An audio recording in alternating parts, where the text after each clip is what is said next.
আমি এখানে পাবদা মাছ নিয়ে নিচ্ছি।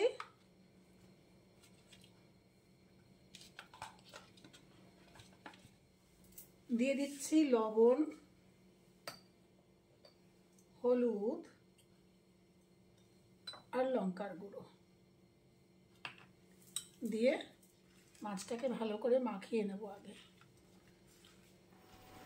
দিয়ে দিচ্ছি রিফাইন্ড অয়েল বা সাদা তেল। আমি আজকে এটা রিফাইন্ড অয়েলে করব, আপনারা এটাকে সরষের তেলও রান্না করতে পারেন।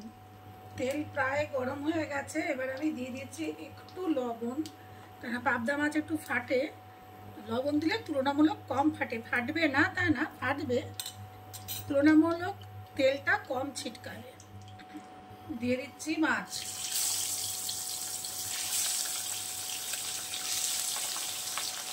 দিয়েই ঢাকনা চাপা দিয়ে দেবো।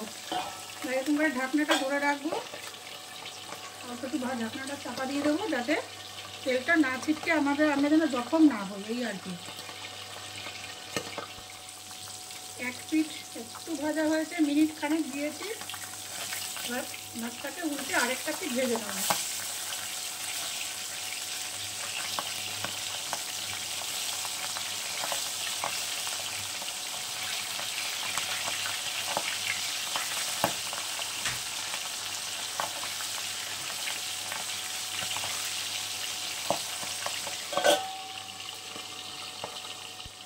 মাছ ভাজা হয়ে গেছে, আর মাছ আমি তুলে নেব।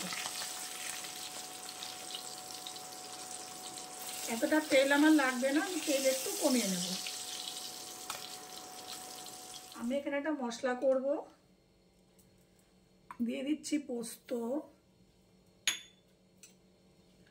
সর্ষে, এটা কালো সর্ষে দিলাম, সাদা সর্ষে, আর দিচ্ছে একটু কাজু। কাজুটা দিলে পরে, কাজু বা আপনারা চিনে বাদামও দিতে পারেন, যেটা পিনাট দিতে পারেন, তাহলে তেতো হয় না। আচ্ছা, এবারে দিয়ে দেবো হচ্ছে কাঁচা লঙ্কা। এটা আপনারা স্বাদ অনুযায়ী দেবেন, কেমন ঝাল খাবেন, বা লঙ্কা যদি বেশি ঝালের হয় তাহলে কম দেবেন, যদি লঙ্কা কম ঝাল হয় তাহলে বেশি দেবেন। দিয়ে দিচ্ছি লবণ আর একটু হলুদ। এটাকে আমি পেস্ট করে নেব অল্প একটু জল দিয়ে। একটা বাটিতে আমি হাফ চামচ পরিমাণ একটু কোরিয়ান্ডার পাউডার আর হাফ চামচ পরিমাণ একটু কিউমিন পাউডার নিয়ে নিচ্ছি। নিয়ে একটু সামান্য জল দিয়ে গুলিয়ে রেখে দেবো,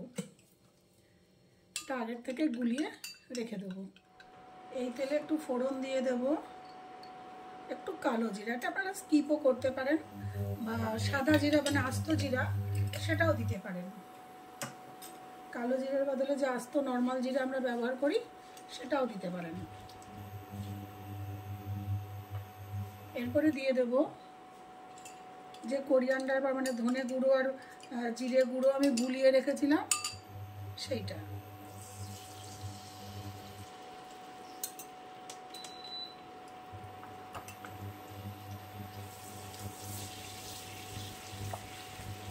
হলুদ এখন এই মুহূর্তে দিচ্ছি না, হলুদ লবণ যেহেতু ওই সর্ষে বাটা দিয়েছি সেজন্য এখন হলুদ লবণ কিছুই দেবো না। হলুদ তো লাগবেই না, লবণ পরে প্রয়োজন হলে দেবো, নাহলে দেবো না।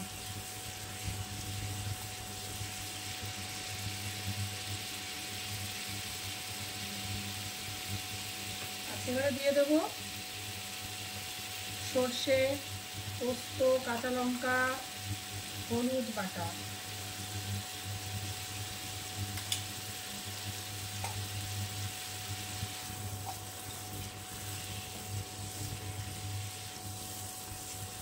সাথে দিয়ে দেবো একটু জল, অল্প একটু জল, মশলাটা কষানোর জন্য দিয়ে দেবো একটু জল।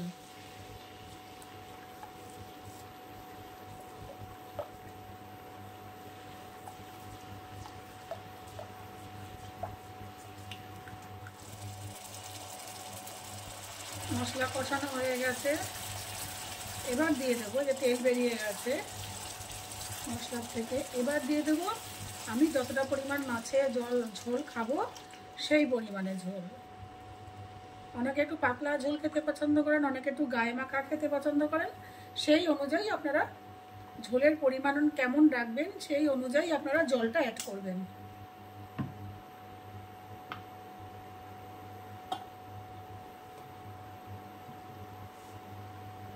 এরপরে দিয়ে দেব 2টো কাঁচা লঙ্কা, সাথে দিয়ে দিচ্ছি ভেজে রাখা মাছগুলো। আমি এখানে আর বেশি হলুদ দেব না,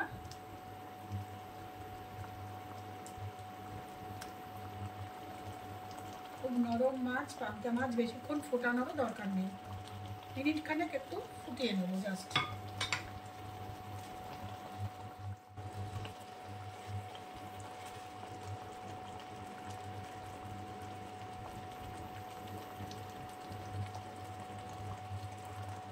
হয়ে গেছে মাছের ঝোল। নামানোর আগে দিয়ে দেব, হাত দিয়েই আমি ছিঁড়ে ছিঁড়ে দিয়ে দিচ্ছি একটু ধনেপাতা, ডাঁটি সহকারে দিয়ে দিচ্ছি ধনেপাতা।